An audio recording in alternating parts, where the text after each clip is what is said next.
गंगा विलास cruise अब तक का विश्व का सबसे बड़ा सिंगल क्रूज रिवर्स पे होगा। करीब लगभग 2400-2500 किलोमीटर के करीब ये एक बार में चलेगा। ये एक बहुत बड़ी सुविधा होगी क्योंकि अभी तक हम लोग सब बड़े बड़े टर्मिनल्स और बड़े जहाज बना रहे थे जिससे ये मालवाहक बड़ा माल जाता था। ये छोटे लोगों के लिए बहुत बड़ी सुविधा होगी।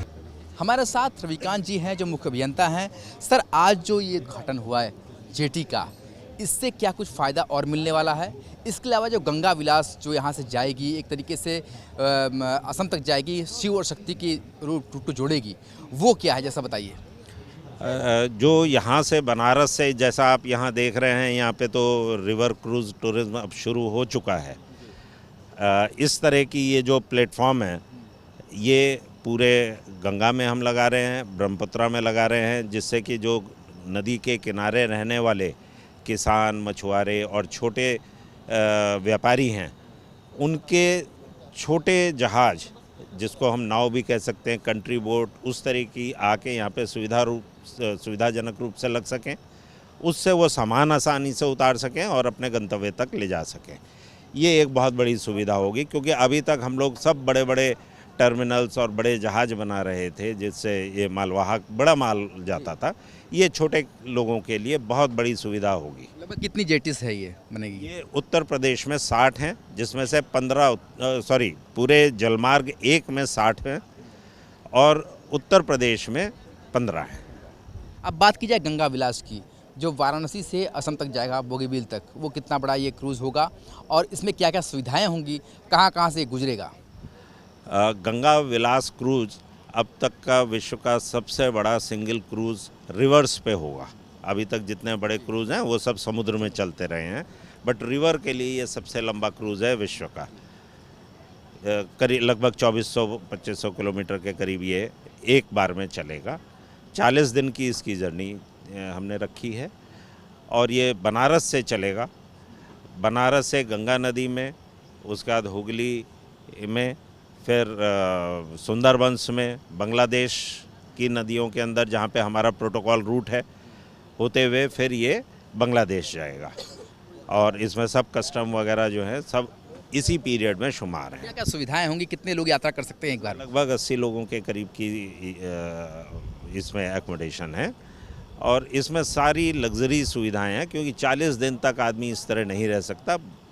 हर चीज़ से ये लेस किया गया है। इसमें 5 स्टार टाइप की किचन है, उसी तरह के शेफ़ हैं, हर तरह का आपको यहाँ पर भोजन मिलेगा, पेय मिलेगा, रेस्टोरेंट्स हैं, इसमें रूम्स हैं, वर्जिश करने के लिए है स्थान, सन बेदिंग के लिए भी इसमें स्थान है। आपका डेक है, उसके ऊपर आप सन बेदिंग कर सकते हैं।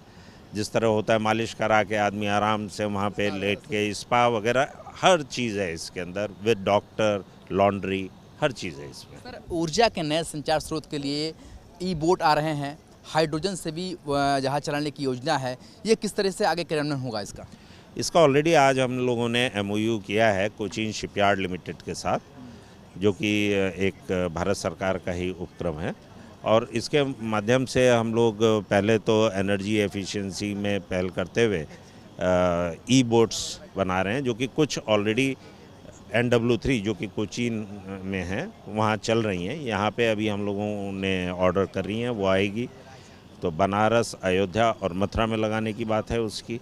इसके बाद हम लोग संयुक्त रूप से हाइड्रोजन फ्यूल को विकसित करने की बात कर रहे हैं। हाइड्रोजन फ्यूल से वेसल चलाने के लिए, जो कि पूर्णतः एनवायरनमेंट फ्रेंडली रहेगा। एक तरीके से देखें तो ये जल परिवहन की दिशा में एक बहुत बड़ा कदम उठाया गया है, जहां एक तरफ पर्यटन को नया मार्ग मिलेगा, तो वहीं दूसरी तरफ परिवहन की दिशा में भी जो दूसरे जगह से एक तरीके से माल, जहां पर सड़कें नहीं हैं, वहां तक भी पहुंचाने के लिए बहुत बड़ी प्रक्रिया होगी। जी हाँ, क्योंकि जो छोटी बोट है वो सहायक नदियों में भी अंदर तक जा सकती हैं, उनके लिए उतने नदी की गहराई की आवश्यकता नहीं होती है। तो ये तो एक बहुत ही कारगर कदम साबित होने वाला है।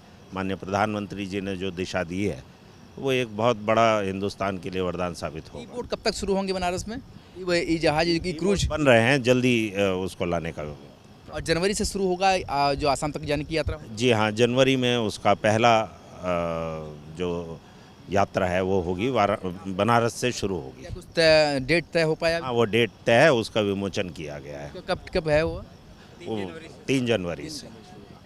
तो हमें बहुत सारी चीज़ें बताई रविकांत जी ने कि किस तरीके से जल परिवहन की दिशा में अब एक नया कदम उठाया गया है, जहां एक तरफ वाराणसी से आसाम तक क्रूज का सफ़र होगा जो बांग्लादेश तक भी जाएगा। इसके अलावा जो इलेक्ट्रॉनिक क्रूज हैं वो भी यहाँ पर दिखाई देंगे, इलेक्ट्रिक क्रूज दिखाई देंगे। इसके साथ ही हाइड्रोजन से चलने वाली क्रूज भी आने वाले दिनों में बनारस और आसपास के नदियों में चलते हुए दिखाई देंगे। वीडियो जर्नलिस्ट विपिन सिंह के साथ सुशांत मुखर्जी, न्यूज़ नेशन, वाराणसी।